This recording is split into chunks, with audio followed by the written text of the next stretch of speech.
kita masuk ke karirnya di ranah presenter lah. Maksudnya bedanya orang-orang yang dulu sama yang sekarang tuh gimana nih? Kualitas bro. Zaman sekarang ini kan banyak orang yang maaf gitu ya, tiba-tiba mungkin kelihatan dia sosial medianya bagus gitu. Iya. Terus tiba-tiba jadi presenter gitu. Tapi kosong bos. Iya sih.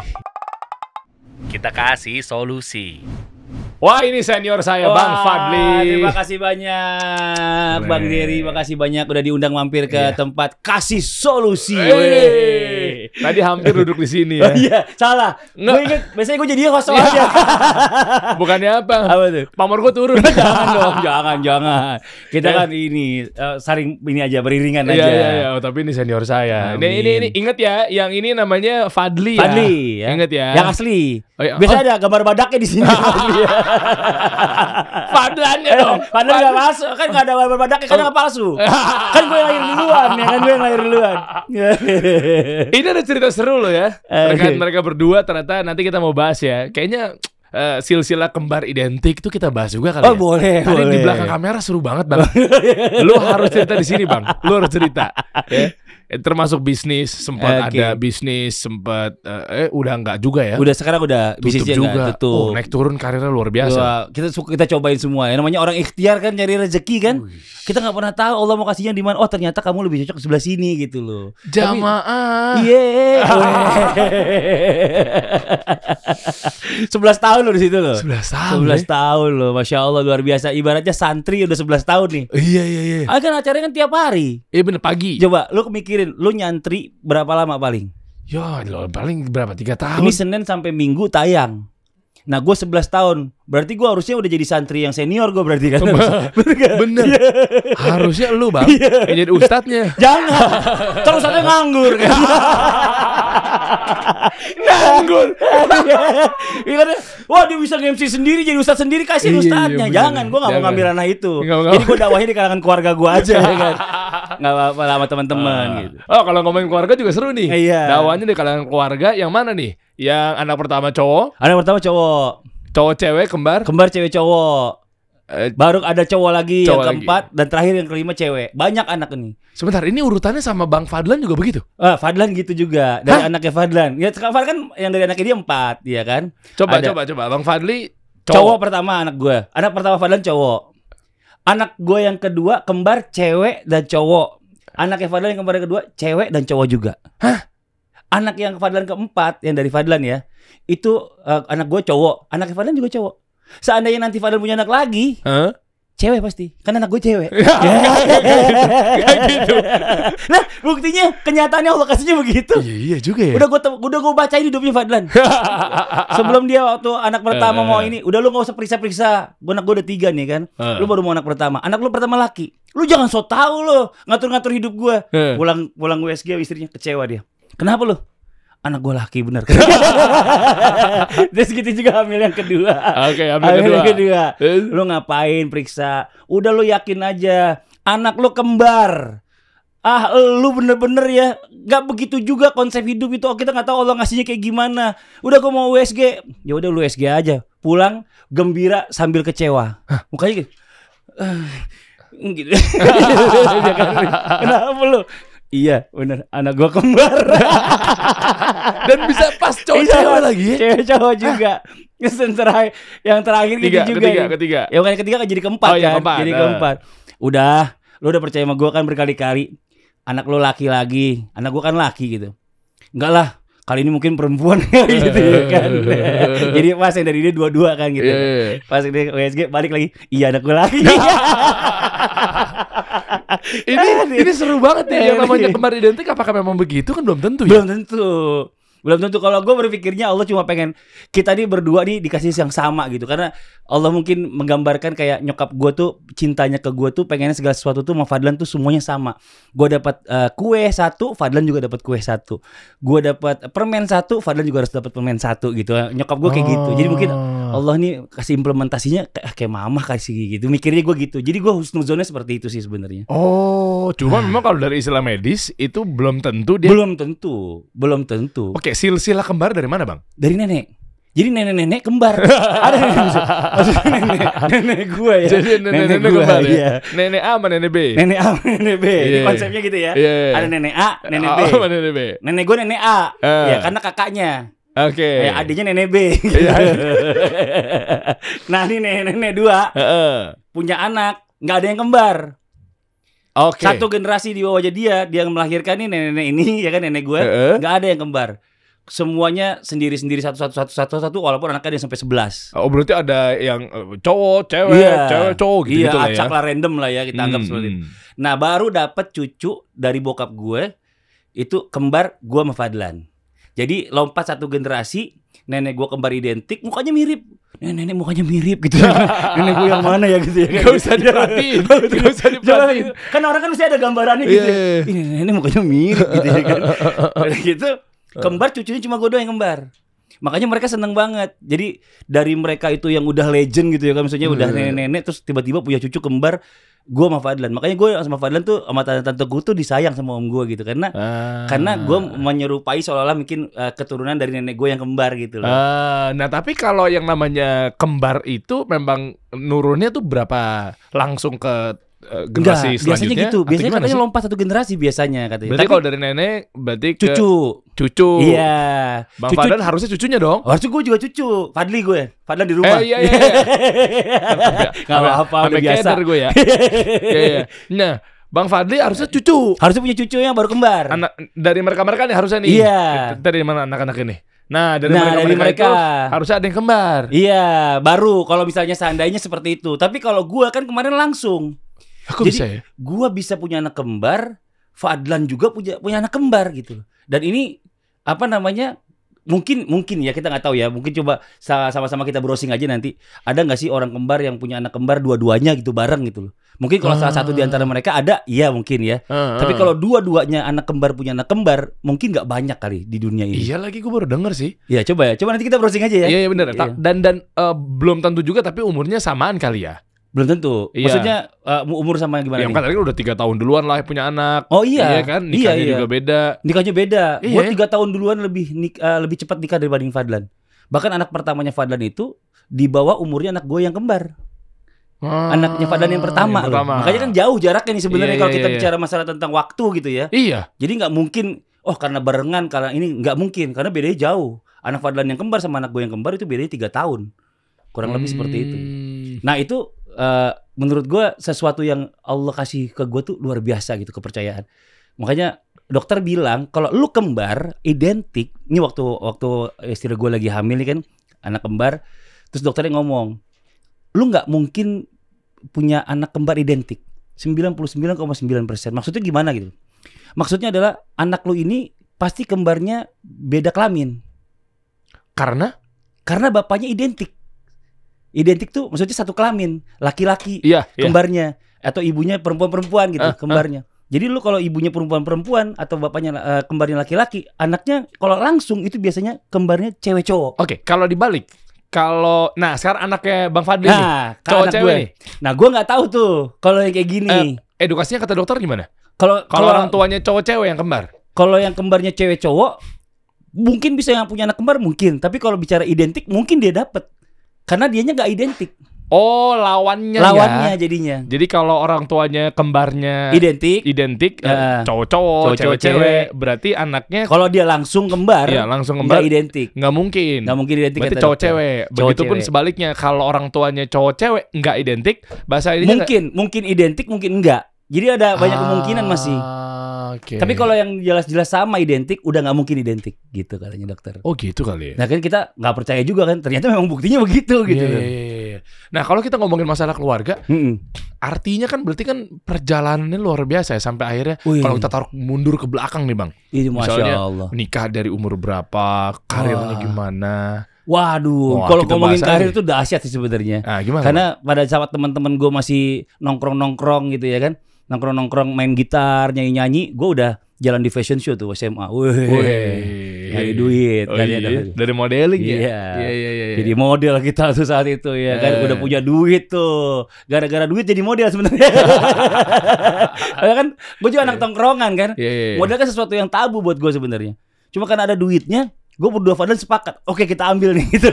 Dua-duanya karirnya bareng-bareng. Bareng. Oh, jadi lu mau nggak jadi model? Kirain kan biasanya tuh hobinya beda. Iya, karena kebutuhannya pada saat itu banyak. Karena ada acara di salah satu universitas gitu, dia butuh banyak untuk memperagakan bajunya. Jadi dia butuh cowok berapa orang gitu, cewek berapa orang gitu. Jadi karena saya tawarin gue sendiri juga gue nggak pede ya kan, karena nggak ada temen juga tadi sana. Gue ngobrol sama Fadlan. Ternyata Fadlan juga diajak. Fadlan malah ngajakin gue malah. Lu udah tahu juga. Ya udah kita ikut deh. Ayo, katanya ada duitnya. Maksudnya duitnya gimana nih? Kata kalau latihan dibayar segini, anak sekolah ya kan. Enak juga nih ya kan. Ikut gitu. Akhirnya setelah fashion show yang di acara itu, malah ternyata di situ banyak banget desainer-desainer yang ngetop ngelihat gue sama Fadlan karena unik, mungkin berdua gue kembar, langsung diminta untuk acara-acara program apa yang lain-lainnya. Gue banyak tuh mulai dari situ. Banyak acara jadinya. Berarti turun satu panggung pindah panggung yang lain lagi. Bisa gitu. Iya, satu hari itu bisa 2-3 show pada saat itu. Sabtu Minggu yang paling padat tuh jadwalnya. Jadi kalau misalnya kita pagi GR, habis GR di sini pindah ke GR ke sana, pindah ke GR sini bisa tiga tempat gitu show gitu.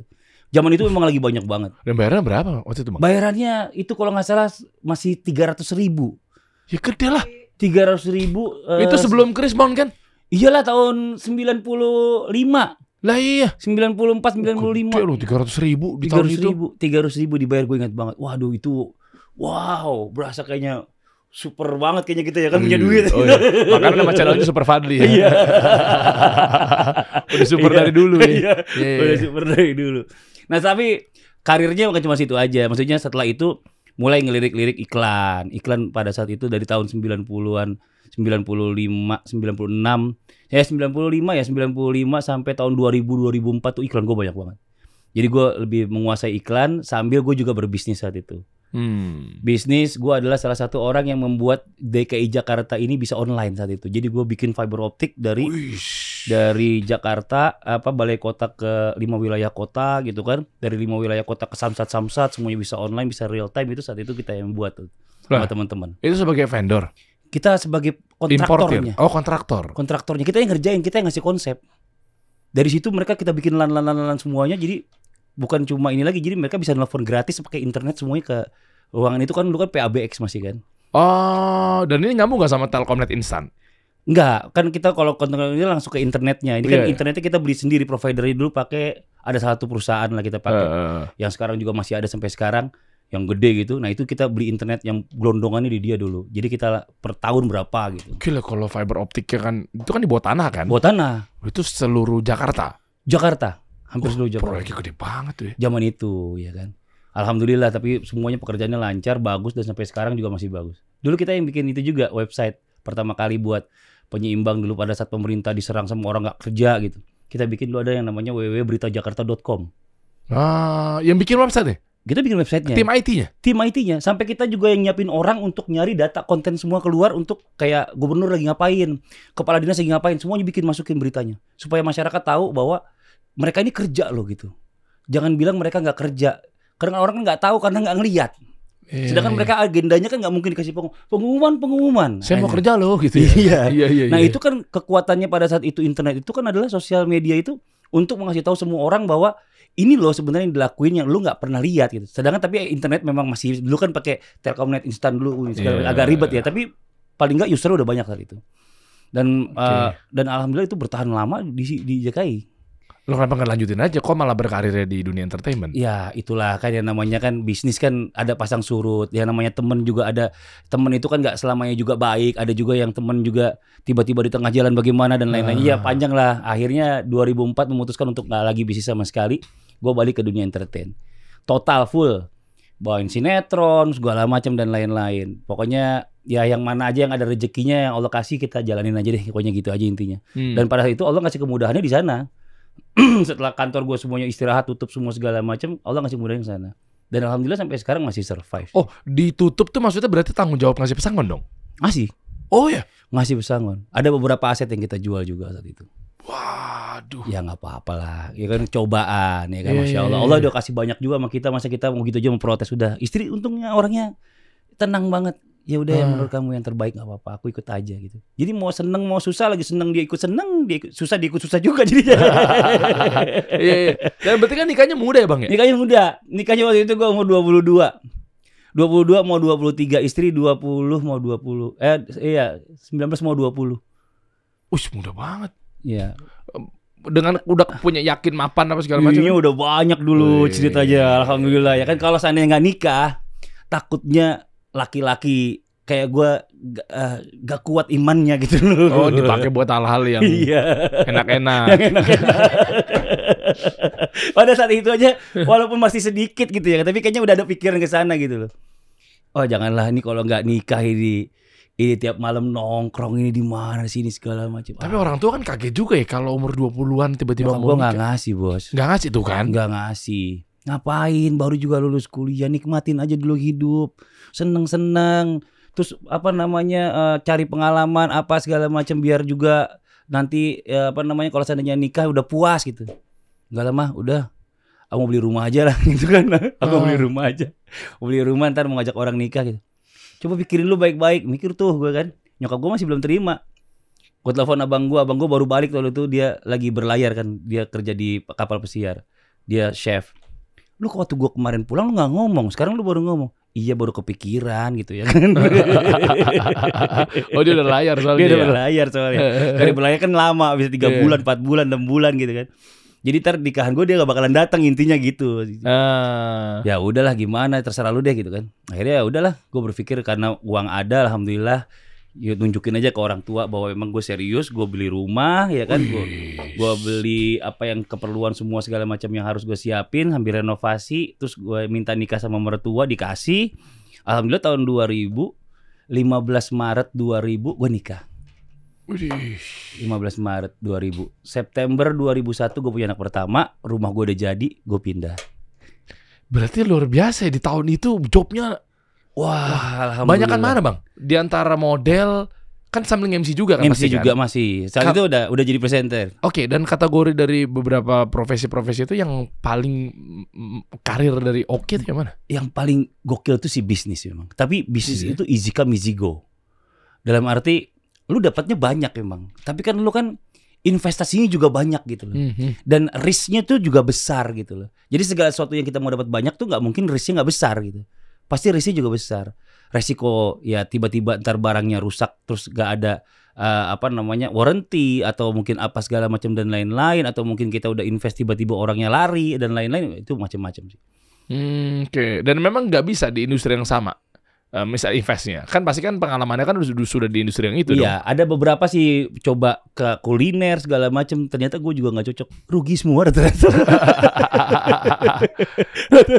Kenapa ya? Karena fokusnya sambil syuting. Nggak bisa, itu dia makanya. Karena kita kan ada kerjaan nih yang bikin kita juga ya hati kita karena fokus di sini, karena memang ada beberapa program itu yang udah lama tahunan gitu ya kan, gue bawain itu karena udah karena maksudnya belajar sambil bekerja gitu ya kan, banyak ilmu yang kita dapat. Jadi itu benar-benar kayak pikiran kita tuh fokus ke sana. Beberapa pekerjaan pun gue batalin gara-gara itu. Termasuk main sinetron gue banyak gue nggak ambil gara-gara itu. Berarti stigmanya setuju nggak Bang gini? Nggak semua ya. Dan ini tanpa mengurangi rasa hormat ya. Kalau kita lihat orang-orang yang terkenal, ya kita ngomong sebagian atau bahkan mayoritas ya. Pasti rata-rata dia artis, mohon maaf, bisnisnya nggak jalan. Iya. Banyak kan gitu. Begitu pengusaha total, terus dia coba peruntungan di dunia acting apa segala macamnya kan ada juga tuh pasti kan. Pengen terkenal nih juga nggak sukses. Jalan. Maksudnya ini berarti terkait fokus di luar dari qadarullah ya. Iya, itu kan kita ngomong ikhtiarnya. Iya, ikhtiar. Gimana ya kalau lihat dari sudut pandang ini? Berarti ada satu formula yang namanya harus fokus kah apa segala macam. Kita contoh gini deh. Raffi kita tahu deh, yes. Ya kan? Kita ngomongnya yang ya gue nggak tahu sebagian apa mayoritasnya dia kan, banyak juga yang tutup bisnisnya dia. Banyak dong. Kan? Orang kan taunya kan kelihatannya yang enaknya doang. Itu orang nggak tahu susahnya Raffi kayak gimana. Iya, nah Bami RN apa segala macam. Cuma Raffi itu hebatnya dia pantang mundur. Itu dia udah bisnis ini gagal, bisnis lagi. Yeah. Orang ngeliatnya suksesnya aja gitu kan. Iya. Padahal sebenarnya lebih banyak gagalnya Raffi daripada bisnis yang berhasil kan Raffi. Iya kan? Nah, iya. Berarti kan kalau kita tadi tarik ke benang merahnya adalah apa sih sebenarnya? Padahal dia tuh udah punya exposure. Yes. Tadi Bang Fadli juga bilang, gue udah syuting, gue udah nge-MC, presenter. Iya. udah punya exposure, udah punya apa ya, aset, ya, followers lah, ya, fans apa segala macam. Harusnya kan lebih mudah buat promosi. Harusnya. Tapi kan nggak semua followers atau mungkin juga yang ikut sama kita ngelihat kita itu juga konsumtif gitu loh. Iya kan? Ada orang cuma pengen kepoin doang. Ada yang ngelihat gue, coba lo lihat dari komenan gue rata-rata itu semuanya fansnya sebenarnya sama anak gue itu. Ada yang nanya yang mana? Ya, anak gue yang cewek yang main film juga kemarin baru rilis filmnya. Arbani datang sini. Arbani. Oh. Dilan sama Ancika. Dilan sama siapa? Ancika anak gue yang jadi Ancika. Ancika itu anaknya Bang Fadli. Iya. Oh, iya kemarin Arbani kesini. Oh, Arbani kemarin kesini. Iya. Iya, itu banyak kan yang komen juga fansnya anak gue. Om, mau martabak om gitu. Mau martabak rasa apa om? Gua tahu maksud lo. Iya. Bawain martabak mau maju lo. Gua tahu. Dia nggak tahu dekat rumah gua tukang martabak. Aduh. Oh. Jadi kebanyakan engagement sih saat ini ya lebih banyak. Kalau fans gua tuh kebanyakan ibu-ibu dan nenek. Ya kan acara pagi gua pengaruhnya di sana. Enggak bentar, nenek kembar enggak? Hah? Enggak. Nenek gue doang yang ngembar itu. Nenek gue doang yang ngembar. Ini nenek lain ini. Nenek lain deh. Iya, dan regenerasinya begitu. Jadi banyak fans gue itu yang tadinya dia masih ibu-ibu muda, terus jadi ibu-ibu yang udah mateng, mature sampai dia tua. Karena kan 11 tahun ini kan waktu yang panjang nih. Oh iya, generasi kan nih. Dan bahkan mohon maaf banget. Banyak fans gue yang udah meninggal. Salah satunya nyokap gue juga kan. Oh, iya. Nyokap gue kan teman-temannya fansnya banyak gitu. Woi seneng banget, aku suka nonton anaknya pagi-pagi. Udah pada meninggal tuh banyak tuh fans gue. Oh, iya. Dan datanglah fans-fans baru yang mulai tua atau yang baru mau insaf gitu. Ya baru kenal gue tuh gitu. Tapi kalau anak muda tuh lebih banyak kenal ke anak gue gitu. Tapi karena anak gue dia tahu anak gue gitu, kadang-kadang mereka juga, oh ini anak sih, masa sih gitu-gitu. Anaknya udah gede-gede juga ya, bapaknya kok nggak tua-tua. Nggak tahu deh rahasianya. Ada produk perawatan nggak ada? Dia mau monetize. Oh, tapi iya ya, maksudnya kembar duo Fadlan ini kan mukanya kayaknya gitu-gitu aja. Awet tua bos. Jadi gue itu di umur gue 23-24 sebenarnya itu udah tua. Muka gue tuh kelihatan lebih tua dibandingkan orang-orang seumuran gue gitu sebenarnya. Tapi netep deh. Oh, apa gara-gara kuncinya adalah sholat pakai wadimor? Oh iya. Wah, ada di bawah situ sarungnya. Iya kan dulu kan wadimor. Iya. Jadi ya gitulah maksudnya. Ya kadang-kadang nih kalau kita lihat dari si ini kan. Ini kalau lu buka klik coba satu kita klik ya. Coba kita cek ya mana nih. Ini nih. Oke.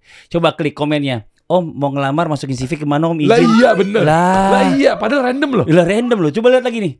Jadi sibling foto keluarga bukan family ya. Best lah kayak seolah-olah kayak ini adik kakak gitu kan.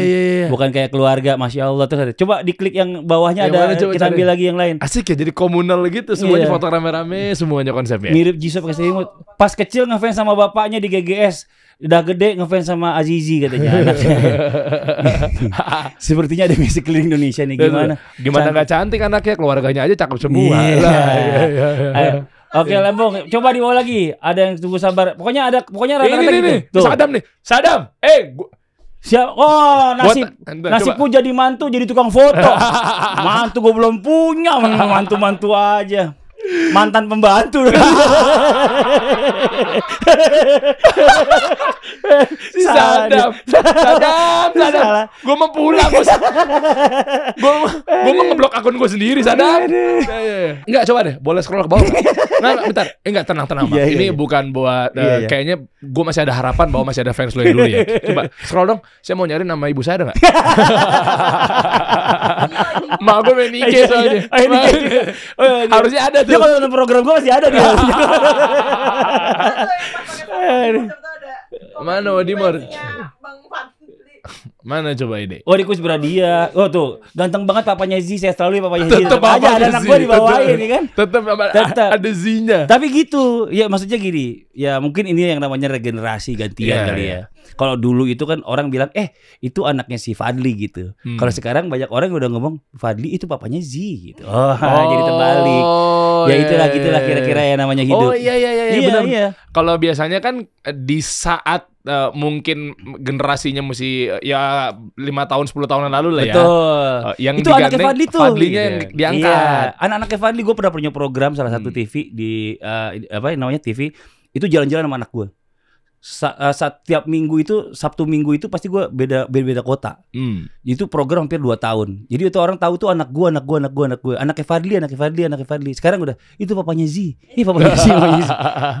Berarti sekarang ketahuan ya, Bang Fadly yang pansos sama anak ya. Jadi gue yang pansos ya.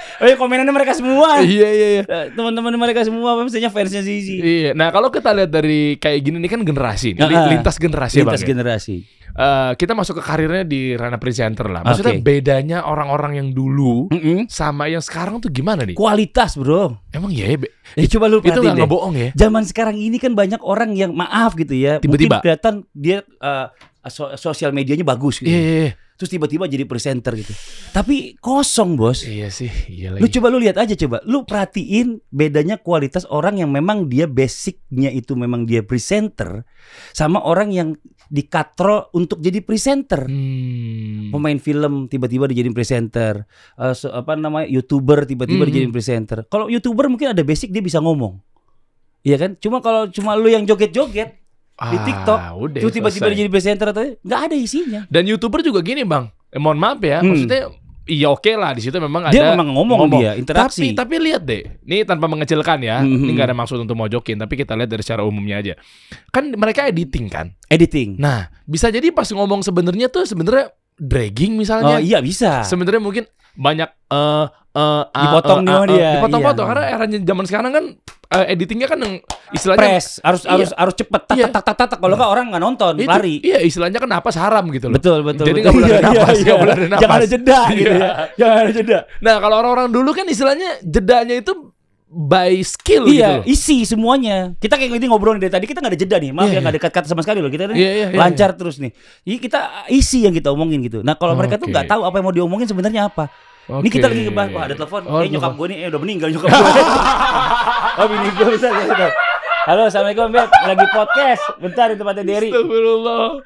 Lucu lagi. Ya. Belum selesai. Bentar ya. Bini gue kangen kayaknya dia sama gue nih. Gitu. Halo Mbak. Halo. Iya. Azizi sehat, Azizi. Dia habis ngeliat Instagram ketularan semuanya di sini. Ya udah, ntar aku telepon lagi sayang ya. Bye. Tutup ya.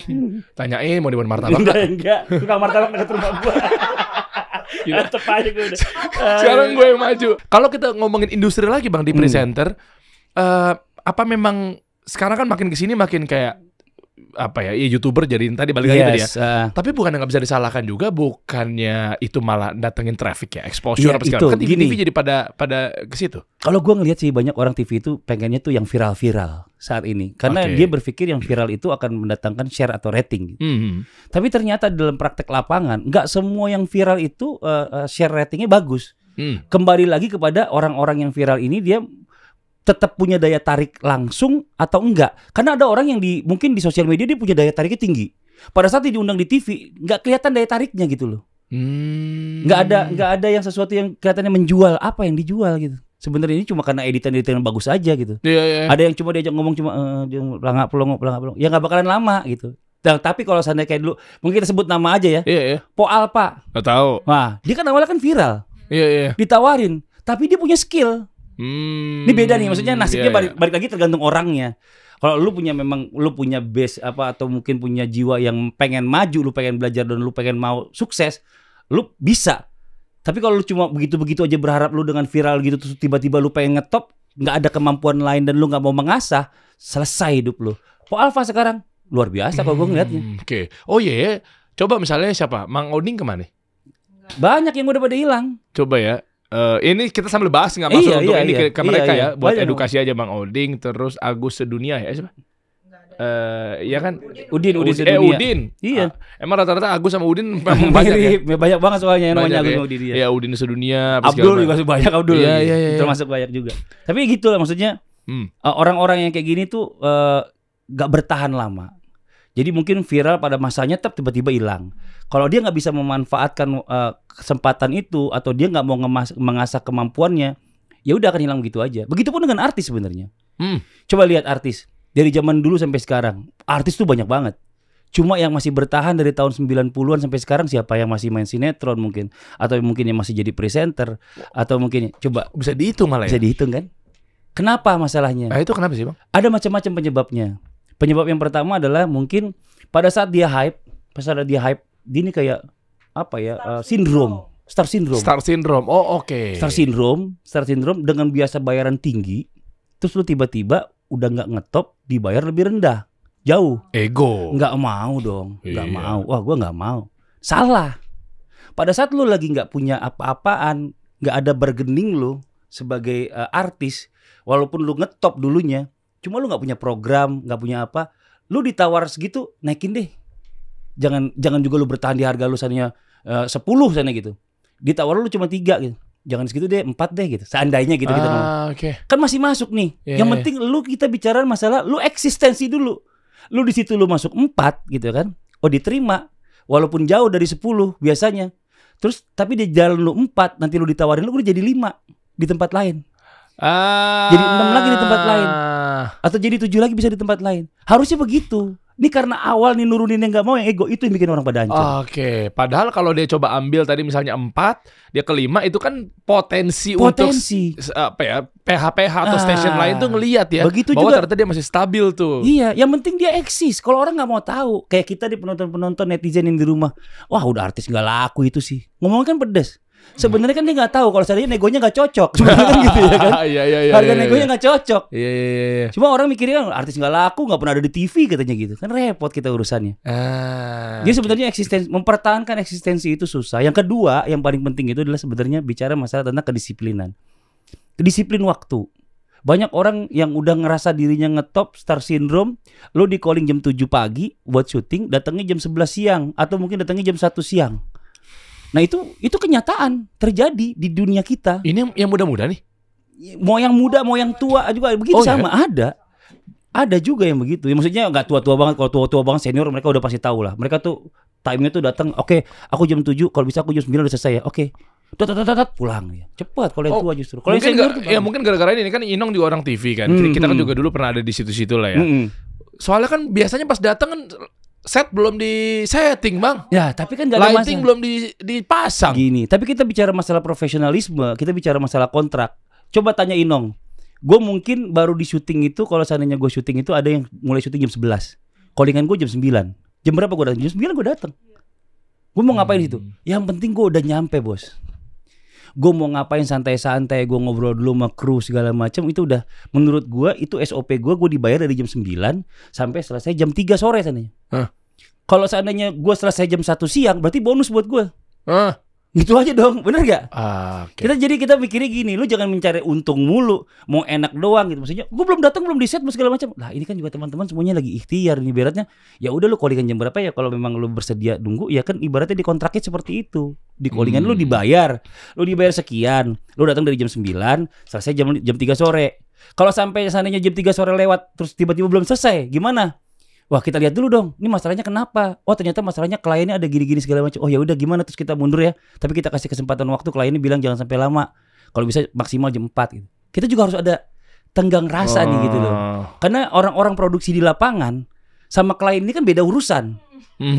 Yang di lapangan pengennya juga cepat kelar. Oke. Iya kan? Tapi kliennya kalau belum approve gimana mau kelar? Kita nge-push ke sini. Tapi di sini dia mau nge-push nggak bisa. Kita harus ada toleransi, tolong bilang sama kliennya. Cuma Mas Fadi cuma bisa sampai jam 4. Oke. Udah gitu. Maksudnya dengan begitu aja kadang-kadang tuh kita memudahkan mereka. Next time mereka yang nyari kita gitu, Masya Allah gitu. Oh, mereka yang cari kita gitu. Resepnya kenapa bisa belasan tahun. Amin. Jadi percaya oleh TV. Saya jadi inget ya. Tapi kalau ngomongin skill di presenternya, di presentingnya gitu ya Bang ya. Kok bisa sampai konsisten sampai sekarang tuh, maksudnya gimana ya? Kan artinya gini, klien pengennya pasti semua ditumplek-belekin. Kita ngomongin misalnya pekerjaan atau profesinya yang lebih dalam ya, job desk-nya seorang presenter. Pengennya semua dimasukin dalam waktu misalnya durasinya 1 menit atau 2 menit. Harus kita sikat, bos. Kita harus bisa gimana caranya memberikan terbaik buat klien. Maksudnya gini, kita ini mengikuti maunya klien dan TV. TV punya batasan waktu, klien punya duit. Iya. Klien punya duit. Kata TV, lu dengan duit lu segitu, waktunya cuma 1 menit 40 detik. Nah terus gimana? Oh tapi saya punya ininya, penjabaran ininya harus gini ya, kata-katanya. Iya. Kalau lu ngomong santai begini, lu mungkin bisa sampai 2,5 menit atau 3 menit gitu. Nah lu bikin di press di 1 menit 40 detik. Harus bisa. Coba kalau jadi nggak maksimal, hasil outputnya? Outputnya segini. Output balik lagi ke klien. Oke. Kalau klien happy, berarti dia puas. Iya. Kita gini, kita nggak bisa mengukur outputnya dari kita. Subjektif ya. Kan setelah itu kan kita kan preview. Preview kita kirim ke klien. Dari TV ke klien kirim. Klien periksa. Oh dia dengerin. Oh oke. Udah. Cukup. Aman. Goalsnya itu doang udah. Jadi dia yang punya duit, dia yang mau kayak gimana, ikutin aja maunya dia gitu loh. Kita jangan jadi orang nih, nggak mungkin gimana kliennya gitu, nggak bisa. Ikutin maunya dia. Kita ikutin, kalau dia puas udah cukup. Ternyata cuma sampai di situ aja gitu loh. Sama kayak bisnis ya berarti ya. Iya. Bisnis kan kita nggak bisa bilang produk kita enak, produk kita terbaik. Tapi kalau misalnya kita nggak cocok sama market yang nggak demen sama ini, susah juga nggak kan. Bisa. Makanya kita harus mendeliver, kita harus menyampaikan apa yang dimau sama market ya. Lu nggak bisa masukin apa yang lu mau, tapi masukin apa yang pasar mau. Wih. Bener dong. Masa lu ngelawan pasar lagi pengen bola tendang, lu kasihnya bola bekel, mau ditendang di mana jauh, nggak bisa gitu ya kan? Maunya bola tendang gitu. Jadi kita begitu. Jadi maksudnya kalau gue selalu berprinsip adalah buat gue pasar itu adalah memang ya rajanya saat ini. Begitupun dengan gue, walaupun gue artis seolah-olah gitu ya kan. Pasar maunya kayak gimana, klien maunya kayak gimana. Ya udah, gue ikutin maunya klien. Yang penting kliennya happy, udah dengan apa yang gue kerjain, cukup buat gue udah. Goals gue itu aja. Wush. Nggak usah mikir-mikir gimana prosesnya, gimana segala macamnya. Itu biar gue yang mikir. Pokoknya klien puas aja gitu. Seneng aja pokoknya hasilnya gitu. Ini itu aja udah. Ya, nggak usah capek-capek jadinya kan, bener kan? Iya. Belajar dari senior kenapa bisa bertahan. Kayaknya tapi kurang afdol kalau nggak betul-betul orang yang betul-betul memberikan kesaksian waktu di masa. Oh gitu ya, ada kesaksian. Kita panggil Fadlan. Enggak ada. Buat telepon dulu bentar. Inong maksudnya. Coba. Nong sini. Enggak, Inong aja Inong. Dia orang TV. Biar objektif. Ngomong aja dong, ntar saya sampein di mic. Oh iya. Jadi gini, maksudnya kan Inong kan juga pernah membersamai Bang Fadli kan. Iya. Coba, ini kan kita bahasa mengenai karir, ya kan? Presenter apa segala macam. Pengalaman apa yang memang didapat sama Inong ketika bareng sama Bang Fadli terkait mungkin masalah skrip. Biasa presenter apa sih? Skrip. Suasana di lapangan. Ini prompter, matador. Iya, matador dan lain-lain buat ngebantu. Karena kalau misalnya kita produk harus pakai matador. Kalau kita presenting biasa, kita nggak pakai matador, konsepnya udah di kepala. Gitu. Berat juga ya. Gimana dong? Ada kisah nggak dong? Coba ngomongin, ntar saya sampein, saya masukin ke mikrofon. Waktu itu Wadimor, Wadimor. Kita 30 menit, product knowledge-nya panjang banget, ditambah lagi sama kuis. Bang Fadlan bacain Fadli, ini Fadli. Iya. Fadlan di rumahnya. Fadlan di rumahnya. Fadlan lagi gini. Cegukan dia. Dia ngomongin mulu. Lagi nonton. Fadli lagi nge-rap, tapi semua product knowledge enggak ada. Jadi Wadimor Adlibs masuk, built-in. Masuk kuis. Masuk buat kuis. Di sebuah acara. Di sebuah acara. Acaranya kalau nggak salah DA ya, Dangdut Academy atau mungkin sinetron. Dia masuk di mana-mana. Oke, masuk tuh Wadimor. Nah, briefnya itu Wadimor untuk presenter ngomongin naskahnya lah ya, untuk promosi lah. Ini bahasa awamnya begitu ya. Itu 1 menit 1 menit 30 detik. 1 menit 30 detik. Yes. Cuma kalau dari skema jurnalisme kan biasanya kan kalau satu kertas kan 1 menit ya. Ingat nggak waktu dulu tuh di broadcast? Betul. Ya kan? Ya kisarannya begitu. Dan itu sepanjang apa? Kalau kita memang dibikinnya kan font 12. Itu kayak hampir 1 lembar. Oke. Itu ada kuis itu kan otomatis interaksi sama penonton. Artinya nggak make sense kalau dalam waktu 1 menit 30 adlibs atau mungkin promosinya Wadimor itu dengan skrip yang banyak segini gitu ya. Sama juga orang lain interaksi kan. Halo, dengan siapa nih? Dengan ini seandainya gini, dengan si ini di sini gitu ya. Ya, passwordnya seandainya Sarung Wadimor. Itu udah dihitung? Hitung, tetap dihitung itu semuanya. Jadi kan tergantung lawan bicara kita. Kalau lawan bicaranya kan ada telepon. Wadimor tentu Saru kita. Dalam lama-lamain sama dia kan pengen denger suaranya bagus itu kan repot. Nah itu kan termasuk. Lo klien nggak ada toleransi bahwa itu kan belum dihitung harusnya. Gak bisa. Tetap all out pokoknya dari awal sampai akhir atau 30 kelar pokoknya. Gitu. Terus ke kuis ada produk knowledge dulu. Oh jadi sebelum ke kuis. Wadimor ada edisi spesial. Product knowledge, kuis, product knowledge lagi. Gitu. Baru closing. Gua kayaknya 6 menit sih. Itu kalau di lapangan rata-rata 3 menit lebih. 3 menit lebih. Gile. Cuma kan bayarnya beda, ya kan? Dengan activity yang iya. sama gitu ya, atau kuis yang sama, bayarnya beda gitu kan. Kliennya di situ bisa dapat 3 menit lebih panjang. Kalau gue di sini kan karena dia bayarnya cuma segini, jadi bayarnya harus 1,30 detik. Nah, gitu 1,30 outputnya langsung approve. Approve. Alhamdulillah. Masya Allah. Nggak ini apa artikulasi. Tips kalian deh bang. Artikulasi terus apa namanya istilahnya? Iya. Nafas speed lah. Itu semua harus diatur sih sebenarnya. Intonasi lah. Rajin-rajin ngaji deh pokoknya. Asik. Aduh deh. Ngaji itu suara jadi panjang. Mentang-mentang 11 tahun ya. Iya. Tapi kan bener boleh dong. Memang ngaji itu bikin nafas kita jadi panjang, bagus. Kan olah nafas juga, diafragma juga. Semua diafragma semuanya. Kalau misalnya kita ngomong kayak gini, gue ngomong cepet banget ya kan. Mungkin sebagian orang bilang, wih ngomongnya cepet banget, buru-buru kali ya. Tapi artikulasinya nggak berantakan loh. Itu dia gitu. tuh. Maksudnya sering ngaji kuncinya. Masya Allah. Bentar. Ini kita durasi syuting berapa? Jangan malam terus digantiin lagi. Orang liatin ini bagusan dia nih, nafsunya tergantiin lagi. Oh itu 1 ngaji. Iya bener-bener. Bener ngaji. 2 nggak bikin pikun lagi ngaji. Itu penting loh, itu penting loh. Alzheimer tuh banyak Alzheimer karena kurang ngaji salah satunya. Kalau orang yang sering ngaji, alhamdulillah insya Allah nggak bakal Alzheimer. Masya Allah. Itu banyak manfaatnya. Latihan juga di rumah. Latihan maksudnya latihannya ngaji aja gitu loh. Maksudnya kalau di rumah nggak usah latihan bro. Ngapain latihannya langsung aja, orang skripnya baru datang juga. Tiba-tiba skripnya, bentar ya mas, skripnya belum nyampe. Mas bentar ya mas, udah jadi skripnya direvisi. Jadi pas giliran dia keluar skrip, ya udah kita baca sekali. Yang kedua langsung kita mulai. Nggak ada waktu. Bener-bener di prompter tuh kayak baca cepat. Di prompternya ya. Loh, berarti kalau durasinya misalnya sedikit, kita harus ngejar cepet. Lah si operator prompternya tuh dia scroll cepet juga jadinya. Jadi gini agak cepet jadinya. Ngikutin speed gua. Gitu. Iya, dia pakai ear monitor soalnya. Iya. Dia harus ngikutin speed gua. Nah, nggak maksud membandingkan, tapi pengen tahu edukasinya aja. Kalau Bang Fadlan nggak sesepit gue, nggak bisa. Tapi dia punya kelebihan di tempat yang lain. Iya. Dia bisa gambar gitu. Dia bisa bikin rumah, dia bisa gambar desain rumah. Gue nggak bisa. Oh, arsitek. Karena gue akunting. Gue ngitunginnya aja tuh. Gue akunting.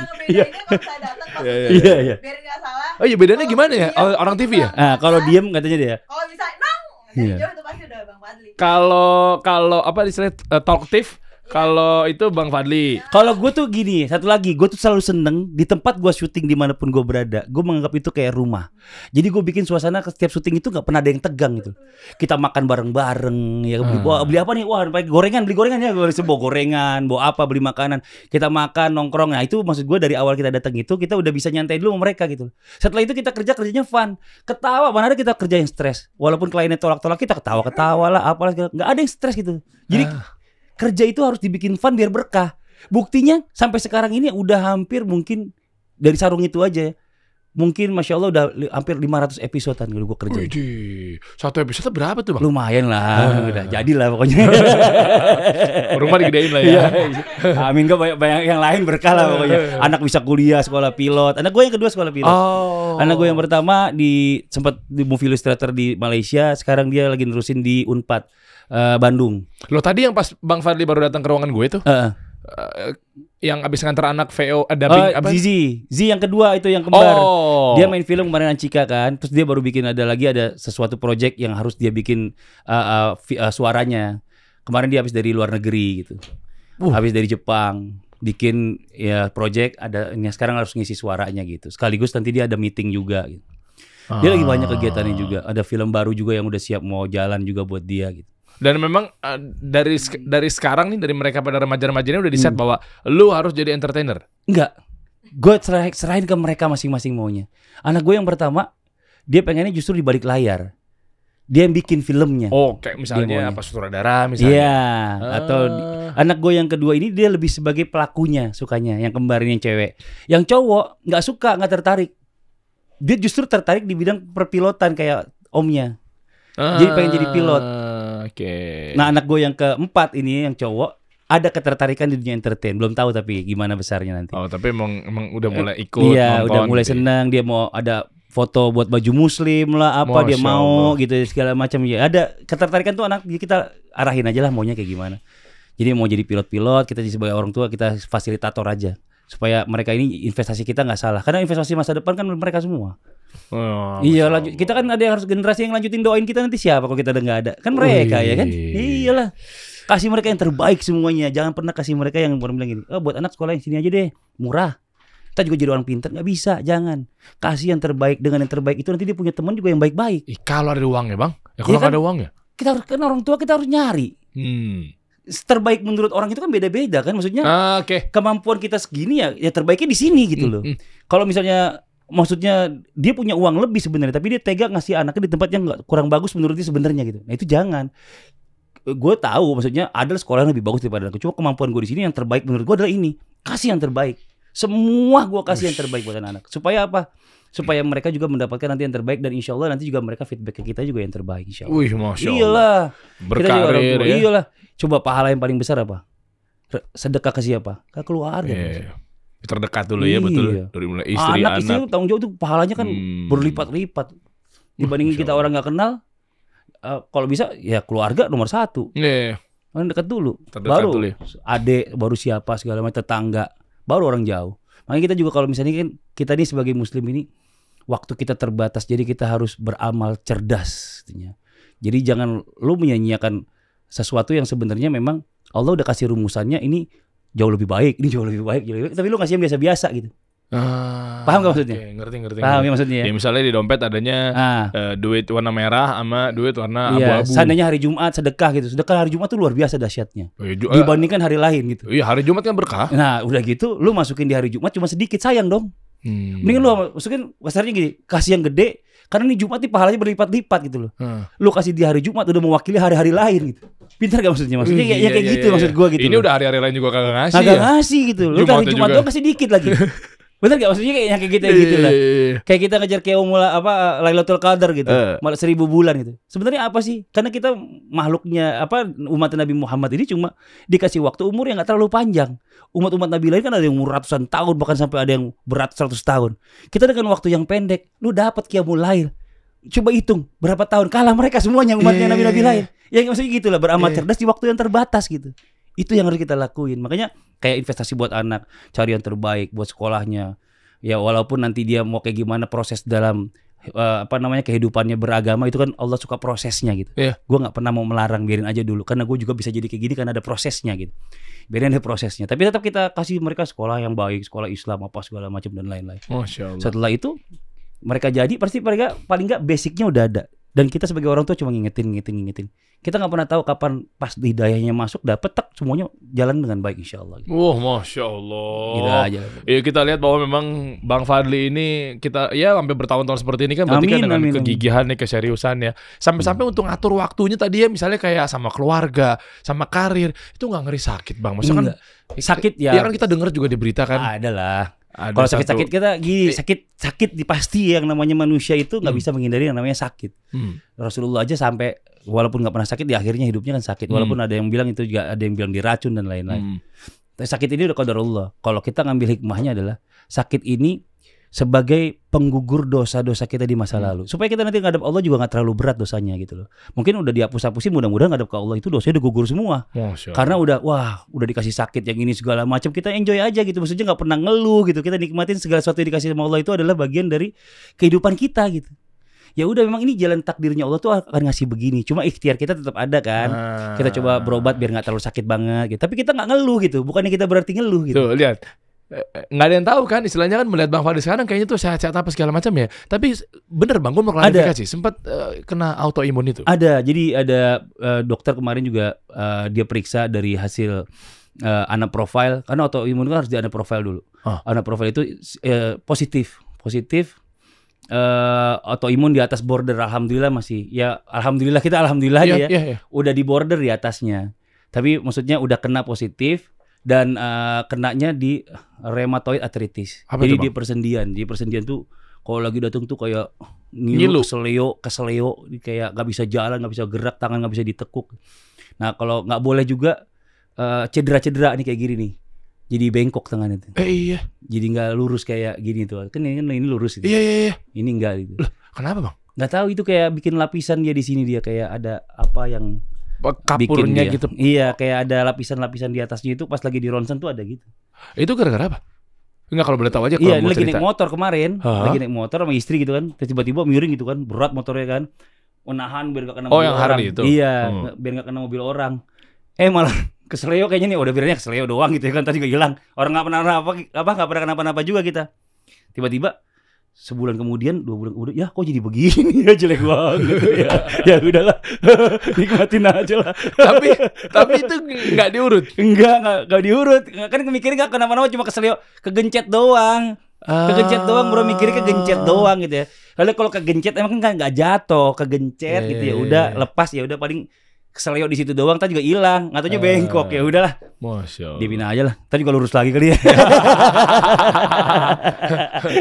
Bang, terakhir bang. Oke. Ini kasih tips buat anak-anak yang baru memulai nih, kira-kira karirnya di presenter apa segala macam. Oke. Ini biasanya ini silakan. Ya sebenarnya sih Bang Dery lebih luar biasa ya buat kasih advice ke teman-teman. Tapi ketika kasih solusi ini mungkin saya mau coba juga tips dari saya sih sebenarnya adalah yang pertama, innama amalu binniat dulu. Niat dulu. Iya dong. Kalau niatnya tuh setengah-setengah, nggak bakalan jadi apa-apa buat semua. Intinya kalau kita mau ngerjakan sesuatu, niatnya fokus dulu, semuanya 100% kita niatin untuk itu dulu. Supaya kita bisa menggali potensi, mencari tahu data, supaya kita ini bisa memberikan sesuatu juga yang terbaik. Karena kalau udah masuk, jangan pernah tanggung-tanggung. Kasih semua yang terbaik yang kita punya. Dengan kita berikan yang terbaik yang kita punya, insya Allah orang juga akan memberikan feedback yang baik juga buat kita, dan bisa kita dapat juga yang ada hasilnya kita bisa terima, kan gitu. Jadi berikan juga waktu yang terbaik, disiplin waktu penting, baca konsep materi apa yang mau dibahas itu penting, tahu lapangan seperti apa penting, tahu kondisi tempatnya nih seperti apa, siapa audiensnya itu penting. Beda ibu-ibu, anak-anak, bapak-bapak, beda semuanya. Tergantung ini siapa nih, anak sekolah lain lagi. Jadi memang harus ngelihat semuanya itu harus dipelajari dulu. Jadi sebelum kita terjun ke lapangan, dengan konsep kita yang seperti ini, belum tentu masuk. Belum tentu. Jadi kalau misalnya, ini pasarnya begini nih, berarti ini kayak gini, ini kayak gini. Jadi kita udah ada gambaran sendiri untuk itu. Keren. Kok beda ya Nong ya? Sama yang waktu pernah siapa tuh? Ada seseorang artis katanya nggak pernah mau di brief. Ada siapa tuh? Ya kan kita nggak ngomongin orang. Cuma ini kan buat pesan moral, buat. Firaun aja diomongin, buat pelajaran. Ya itu bener. Ya kan kita ngambil dalil ngomongin orang itu, kasih tahu. Maksudnya supaya orang nggak ngelakuin hal yang sama. Mikirnya gitu aja. Firaun aja diomongin Firaun. Iya tuh. Tapi ada artis. Ada artis ya. Presenter juga ya. Oh gitu. Tapi Nong curhat tadi tuh. Pak, kalau sama dia mah begitu. Ayo brief ya. Apaan sih lo? Gue lebih tahu daripada lo. Oh iya. Mungkin dia udah merasa dirinya paling hebat. Dia kan berarti Firaun kan? Kita kasih solusi.